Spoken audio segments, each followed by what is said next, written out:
Más que las arañas, más que el miedo a las alturas, más que la muerte, hay estudios que afirman que uno de los principales miedos de las personas es hablar en público. Pero, ¿esto realmente es así? Mi nombre es Ezequiel Escobar del Río, estudiante de Publicidad y Relaciones Públicas, y para adentrarnos voy a estar presentando distintos autores que abordarán acerca de la oratoria. Para comenzar a explicar el inicio de una presentación, mencionaré el libro de Víctor Córdoba, El poder de la imagen pública, donde señala que para una presentación eficaz hay que basarse en la acumulación de pequeños detalles. Además, se debe tener en claro qué queremos lograr. Mientras más definido y específico sea el objetivo, más fácil será alcanzarlo. En resumen, debe ser medible, alcanzable, relevante y posible en el tiempo. Para eso es fundamental conocer a la audiencia. Los requisitos que debe cumplir toda presentación son sencillez, brevedad y convicción. Si falta alguno de ellos, es mejor no empezar a hablar. Hay que pensar como un experto, pero hablar con el lenguaje de la audiencia. La sencillez es fundamental. No existe nada más contradictorio que querer transmitir algo y hacerlo de la manera más difícil posible. Por otra parte, hay estudios que indican que la gente solo presta atención durante 7 o 10 minutos, no importa cuál sea el caso. La presentación debe ser breve. Un dato extra a tener en cuenta es la vestimenta. La recomendación más importante de la semiótica del vestuario es que a partir de hoy, cuando te pares delante del espejo, nunca más te preguntes ¿cómo me veo?, sino preguntarse ¿qué mensaje estoy enviando? ¿Qué mensaje estoy transmitiendo? Para finalizar, se debe elegir un solo mensaje, ponerlo en palabras cortas, simples y repetirlo hasta el cansancio. En el libro Communicate with Confidence, How to Say It Right the First Time and Every Time de Diana Boher, cuenta que si bien en términos coloquiales le llamamos miedo a hablar en público, la realidad es que existen diferencias entre miedo y ansiedad. Por un lado, el miedo es la reacción inmediata ante una amenaza explícita, cuya fuente tenemos muy bien ubicada y evitamos a toda costa. La ansiedad, por otro lado, es un estado de inquietud y agitación un poco más duradero. Ahí la fuente o amenaza no la tenemos clara porque es más generalizada. Además, ante ella tampoco tenemos una reacción precisa, sino que continuamos con nuestras funciones. Entonces lo que tenemos normalmente a la hora de hablar en público es ansiedad y no miedo.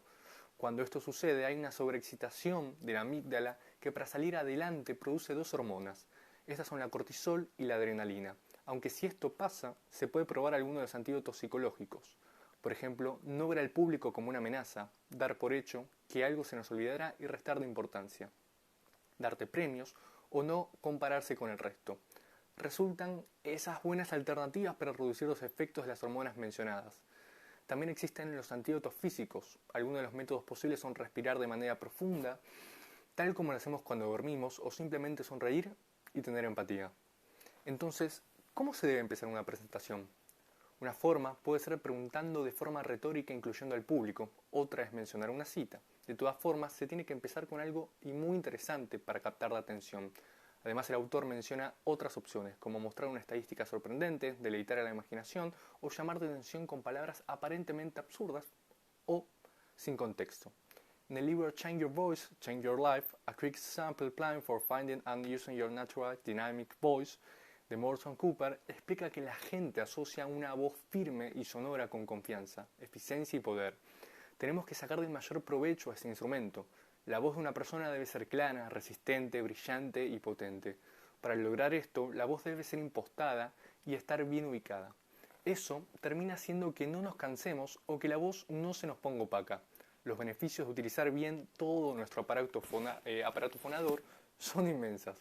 El autor lo resume en tres. Primero, que no se desgasta, se podrá hablar durante 10 horas seguidas, si uno lo desea, y existe una gran diferencia entre hablar fuerte y gritar. Segundo, la voz debe tener un alcance y resonancia. Hay un estrecho margen entre hablar bajo y susurrar. La voz tiene que ser firme y sonora para que todas las personas puedan escucharnos y así nuestra voz viaje más lejos. Asimismo, mejora el color de la voz, es decir, el timbre. Si se aprende a usar todo el aparato fonador, la voz se escuchará más aterciopelada, produciendo un efecto cautivador en quien escucha. Y el tercero, a la hora de hablar es importante hacer cambios de volumen, ritmo y pausas.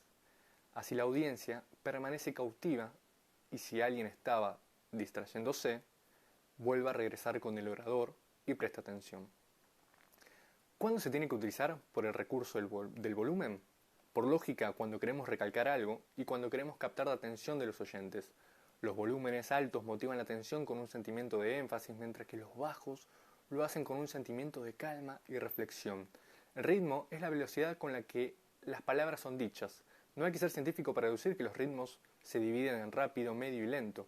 Por eso debemos hablar a nuestra audiencia con diferentes ritmos para generar puntos de interés en nuestras palabras, dándole justamente esa melodía disfrutable a nuestra exposición. A esto lo llamamos tener cadencia al hablar, en tanto que las pausas son uno de los recursos más poderosos a la hora de hablar en público, pero al mismo tiempo es uno de los más infravalorados. Son útiles tanto para el orador como para la audiencia, ya que el orador acomoda sus ideas y la audiencia reflexiona sobre lo que acaba de escuchar. Nuestro cuerpo habla y además no sabe mentir. Nuestros movimientos corporales generan un cambio directo a la mente de las personas que cuando nos ven empiezan a sentir cosas positivas o negativas acerca de nosotros. Por lo tanto, hay que ser conscientes de lo que nuestro cuerpo está comunicando y en lo que puede estar contradiciéndonos. Por eso se debe utilizar nuestro lenguaje corporal para transmitir ideas y sentimientos, para precisar o sugerir contenidos, para abrir o bloquear los canales de comunicación y en general para aumentar las probabilidades de lograr influenciar a quien nos escucha. Las acciones de la kinésica le dan poder a nuestra imagen verbal, pero ¿a través de qué acciones? De aquellas que desde los primeros momentos están mandando mensajes a través de nuestra proxémica, postura, contacto visual, gestos y ademanes. La proxemia es el empleo y la percepción personal que cada uno de nosotros le damos al espacio físico y de cómo y con quién lo utilizamos. Lo ideal es mantenerse fijo en una parte del escenario mientras se expone la temática. Después, cuando se cambie de tema o se considere oportuno, se recomienda desplazarse hacia otro lugar y quedarse fijo para compartir el siguiente contenido. En cuanto a la postura, lo importante es que los brazos estén a nuestros lados. Así abren canales de comunicación y transmiten confianza, seguridad y calma. Los gestos también nos ayudan a reflejar los estados de ánimo en que estamos viviendo o a los que estamos haciendo referencia. Cuando provienen de emociones verdaderas, las expresiones faciales son prácticamente imposibles de enmascarar o resguardarse. Además, tampoco puede faltar los ademanes, que son la palabra hecha movimiento. Estos deben responder a la magnitud de acción de la palabra oral de manera natural y deben administrarse de manera justa.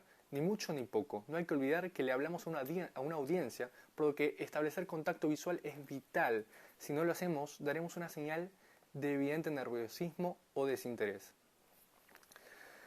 A la hora de finalizar este discurso, mencionamos nuevamente a la autora Diana Bojer y su libro Communicate with Confidence, donde explica que para tener un momento final de gozo es fundamental hacer un buen cierre. En el desenlace, la gente necesita un empujoncito para quedarse contenta, motivada y con un agradable sabor. Al ser tan importante, cuando se esté por terminar, se debe captar de nuevo la atención de la audiencia para que al concluir se garantice que todos los ojos están sobre el orador. Además, en el libro, la autora menciona algunas formas de cómo recibir el aplauso sin tener que mendigarlo y, por supuesto, otras de cómo no hacerlo. Hay que evitar terminar con un gracias. No está mal decirlo, pero muchas veces se convierte en sinónimo de ya terminé. De todos modos, puede incluirse si se tiene una fórmula de cierre ya pensada. Menos aún sirve decir de manera literal que ya finalizaste o hacerlo de manera abrupta. Lo que sí funciona es realizar un cierre de manera exhortativa, invitando al público a la acción. También, de esta forma, se logrará el objetivo produciendo un clímax, algo muy recomendado para los discursos motivacionales. Otros métodos mencionados son hacer referencia a una cita, terminar con las mismas palabras de inicio o sencillamente resumir. Para concluir, al terminar de escuchar un discurso, la gente se habrá olvidado un 98% de lo que se dijo. Dentro de lo poco que recuerdan, suele aparecer distintas informaciones que podía catalogarse en dos grandes unidades: mensaje e imagen. Recuerdan un mensaje y se quedan con una imagen. Las personas olvidarán lo que dijiste, pero nunca olvidarán cómo las hiciste sentir, señala Maya Angelou. Esta frase es el mejor resumen de qué es la imagen en relación con la palabra. Por eso los invito a preguntarse a todos ustedes, ¿con qué mensaje y qué imagen se quedan?